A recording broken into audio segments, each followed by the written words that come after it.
जय Hind and hello guys, स्वागत है आपका आपके अपने YouTube चैनल ज्ञानदेव होस्ट में। और इस वीडियो में मैं आपको बताने वाला हूं इंडिया पोस्ट यानी कि भारतीय डाक ग्रामीण डाक सेवक यानी कि GDS नई भर्ती 2023 ऑनलाइन फॉर्म मोबाइल से कैसे फिल करना है इसके बारे में, जहां पर आपको स्टेप बाय स्टेप पूरी जानकारी रेफरेंस से लेकर के प्रिंट तक के दी जाएगी। साथ ही यहाँ पर मैं आपको ये भी बताना चाहूंगा कि जिन कैंडिडेट ने ऑलरेडी जब ये वैकेंसी जनवरी 2023 के अंदर आई थी उस वक्त रजिस्ट्रेशन कर लिया था, तो उनको दोबारा से रजिस्ट्रेशन करने की आवश्यकता नहीं है। उनको डायरेक्टली स्टेप 2 के ऊपर आकर के अप्लाई के ऊपर क्लिक करके अप्लाई कर लेना है। बट अगर आप फ्रेशर है और आप यहाँ पर रजिस्ट्रेशन भी करेंगे तो उसकी जानकारी आपको यहाँ पर अच्छे से दी जाएगी। जनवरी में तब इसमें रजिस्ट्रेशन नहीं किया था, आप सामने रजिस्ट्रेशन का जो पेज है वो आ जाएगा। अब आपको यहाँ पर आपका मोबाइल नंबर एंटर करना है और वैलिडेट मोबाइल नंबर के ऊपर क्लिक करना है। इसके बाद में आपके नंबर पर एक OTP जाएगा, वो OTP आपको यहीं पर डाल करके वेरीफाई कर देना है। इसके बाद आप यहाँ पर आपकी ईमेल ID एंटर करेंगे, सेम तरीके से वैलिडेट ईमेल पर क्लिक करेंगे और इसके बाद आपकी ईमेल पर एक OTP जाएगा,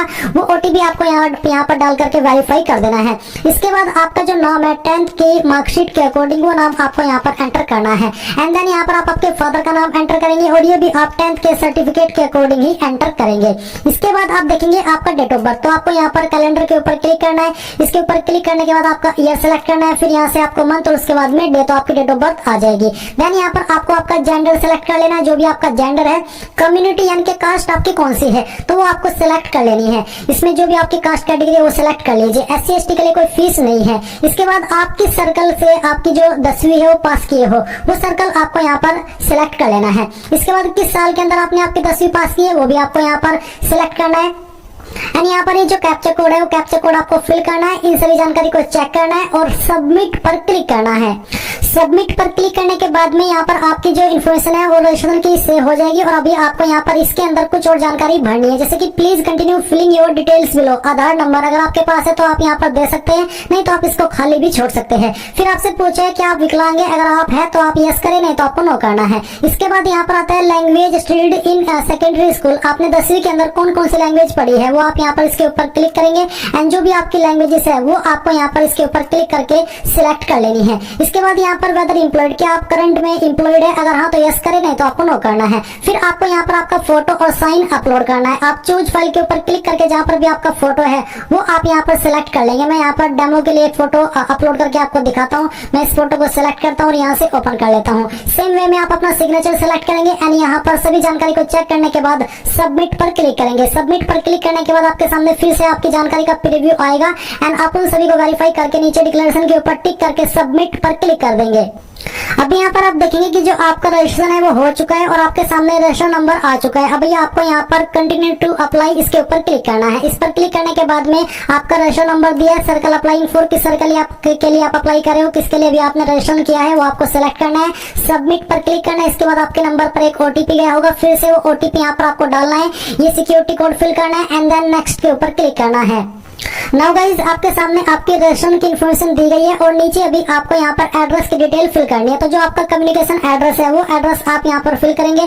जो भी आपका एड्रेस है जैसे कि डोर, हाउस, अपार्टमेंट नंबर वो आप यहाँ पर दे दीजिए। आपकी स्ट्रीट नजदीकी कौन सी है जिससे आपके एड्रेस की पहचान होती है वो आप यहाँ पर लिखेंगे। आपके सिटी विलेज का नाम आपको यहाँ पर देना है, पंचायत, मंडल या फिर डिस्ट्रिक्ट जो भी इनमें से आपके ऊपर लागू होता है वही आप यहाँ पर लिख देंगे और अपना जो पिन कोड है वो आप यहाँ पर डाल देंगे। इस तरह पे आपका परमानेंट एड्रेस, तो अगर आपका कम्युनिकेशन यानी कि प्रेजेंट और परमानेंट एड्रेस सेम है, एक है, तो आप यहाँ पर टिक कर देंगे। अगर अलग है तो अनटिक करके अलग से डिटेल। अब आपको यहाँ पर आपका बोर्ड सेलेक्ट करना है। तो जो यूपी मैंने यहाँ पर स्टेट सेलेक्ट किया जहाँ से मैंने 10वीं की है उसके अंदर जो बोर्ड्स है वो सभी बोर्ड्स यहाँ पर दिए गए हैं। तो जैसे कि मैं यहाँ पर यूपी बोर्ड सेलेक्ट कर लेता हूँ। इसको सेलेक्ट करने के बाद सिलेक्ट रिजल्ट टाइप, तो किसके अंदर आपके नंबर थे, तो यहाँ पर मैंने मार्क्स सेलेक्ट किया है। मार्क्स को सिलेक्ट करने के बाद में यहाँ पर आपके सामने सब्जेक्ट के ऑप्शन आ चुके हैं। तो यहाँ पर 10वीं के अंदर आपके पास जो सब्जेक्ट थे वो आप सिलेक्ट कर लेंगे। जैसे कि पहला सब्जेक्ट हिंदी, सेकंड सब्जेक्ट में यहाँ पर जो है वो इंग्लिश सेलेक्ट कर लेता हूँ। इसके बाद यहाँ पर जो थर्ड सब्जेक्ट है वो मैं सोशल साइंस सेलेक्ट करता हूँ जो कि मेरे पास में था। इसके बाद मैं यहाँ पर फोर्थ सब्जेक्ट साइंस सेलेक्ट करता हूँ। तो चलिए हमने साइंस सेलेक्ट कर लिया। इसके बाद यहाँ पर जो आपके पास अगला सब्जेक्ट था वो कौन सा था, मैं यहाँ पर मैथमेटिक्स सेलेक्ट करता हूँ क्योंकि मेरे पास मैथमेटिक्स था। तो हम चलिए मैथमेटिक्स सेलेक्ट कर लेते हैं। फिर इसके बाद जो आपको अगला 6th सब्जेक्ट का कौन सा था वो आप यहाँ पर सेलेक्ट कर लेंगे। अब ये आपको इनमें से 100 में से कितने नंबर आए थे वो आप यहाँ पर इस तरह से एंटर करेंगे। पहले जो भी आपको नंबर आए थे वो आप यहाँ पर एक एक करके फिल कर देंगे। ये जैसे नंबर आप फिल करेंगे नीचे आता है पास्ट मैथमेटिक्स या फिर इंग्लिश और बोथ एज एडिशनल सब्जेक्ट, यानी कि अगर आपने जो आपका मैथ है या फिर इंग्लिश है अगर वो आपने एडिशनल सब्जेक्ट के रूप में पास किया है तो आप इसके ऊपर टिक करके फिर आपको बताना कि आपने एडिशनल सब्जेक्ट में कौन कौन से पास किए हैं। जैसे कि आप यहाँ पर इसके ऊपर टिक करके उनको चेक कर सकते हैं। बट अगर आपने एडिशनल सब्जेक्ट के रूप में मैथमेटिक्स और इंग्लिश नहीं पढ़ा, नॉर्मल पढ़ा है जो बाकी सब्जेक्ट मैंने ऊपर मेंशन किए इसके रूप में, तो फिर आप इसके ऊपर टिक नहीं करेंगे। एंड अगर आपके नंबर सीजीपीए के अंदर है तो आप सीजीपीए भरेंगे, नहीं तो आपको ये भी खाली छोड़ना है और फिर आपको सेव एंड कंटिन्यू पर क्लिक करना है। अब आपके सामने यहाँ पर जो आपका चूज योर प्रेफरेंस सेक्शन है वो आ चुका है। तो आप यहाँ पर जैसे कि देख सकते हैं कि मैं यूपी के लिए अप्लाई कर रहा हूँ सर्कल में, फिर आता है डिवीजन। तो इसमें आप किस डिवीजन के लिए प्रेफरेंस देना चाहते हैं, जैसे कि मैं यहाँ पर सहारनपुर से हूँ तो सहारनपुर डिवीजन सेलेक्ट कर लेता हूँ। ये सिलेक्ट करने के बाद में यहाँ पर जो सहारनपुर डिवीजन में जिन जिन ऑफिस में वैकेंसी निकली है किस कैटेगरी के लिए वो आपकी यहाँ पर सभी आ जाएगी। आप यहाँ पर इनको स्क्रॉल करते हुए आगे बढ़ करके सभी जो प्रेफरेंसेस है वो देख सकते हैं एंड किस पोस्ट पर है वो भी देख सकते हैं। तो जैसे कि यहाँ पर मुझे सहारनपुर डिवीजन ये जो आपका अगियाना जो बीओ है इसको मैं फर्स्ट प्रेफरेंस देना चाहता हूँ तो यहाँ पर मैं 1 लिखूंगा। फिर इस वाली डिवीजन को मैं दूसरी प्रेफरेंस देना चाहता हूँ तो मैं यहाँ पर 2 लिखूंगा। एंड इसी प्रकार से मुझे यहाँ पर जो भूरादेव बीओ है इसको मुझे 5वीं प्रेफरेंस देनी है तो मैं यहाँ पर 5 लिखूंगा। सॉरी, मुझे इसको तीसरी प्रेफरेंस देनी है तो मैं इसमें यहाँ पर 3 पर लिखूंगा। फिर जो यहाँ पर आपका एक बेहेट एसओ है इसको मुझे 4th प्रेफरेंस देनी है तो मैं यहाँ पर 4 लिखूंगा। तो बेसिकली ये है कि जिसको आपको जो प्रेफरेंस देनी है उसी क्रम में आपको लिखना है। फिर मुझे इसको 5वीं प्रेफरेंस देनी है जो उससे ऊपर है उसको मैं 5 लिखूंगा, यहाँ पर मैं 6 लिखूंगा। आप जितनी चाहे प्रेफरेंसेस दे सकते हैं जो कि यहाँ पर आपको दी गई है। आप 1 भी दे सकते हैं, आप 2 भी दे सकते हैं। जितनी ज्यादा प्रेफरेंस देंगे उतना ही आपका चांस बनेगा सिलेक्शन पाने का।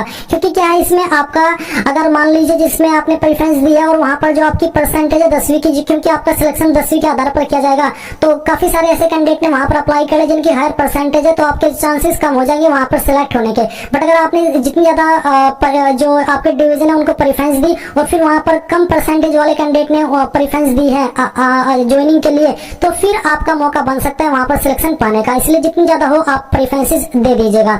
अब नीचे आता है आपका कि अगर आप यहाँ पर सिलेक्ट हो जाते हैं तो कौन से डिवीजन पर आप अपना डॉक्यूमेंट वेरिफिकेशन कराना चाहेंगे वो आपको यहाँ पर सिलेक्ट कर लेना है आपकी चॉइस के अकॉर्डिंग, जो कि यहाँ पर आपको डिवीजन दिए गए उनमें से कोई एक में। फिर आप यहाँ पर डिक्लेरेशन के ऊपर टिक करेंगे एंड सेव एंड प्रोसीड के ऊपर क्लिक करेंगे। आप देख सकते हैं एप्लीकेशन सबमिटेड सक्सेसफुली।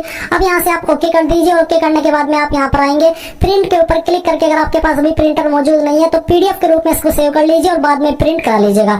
इस प्रकार से गाइज आप लोग यहाँ पर इंडिया पोस्ट ग्रामीण डाक सेवा यानी कि जीडीएस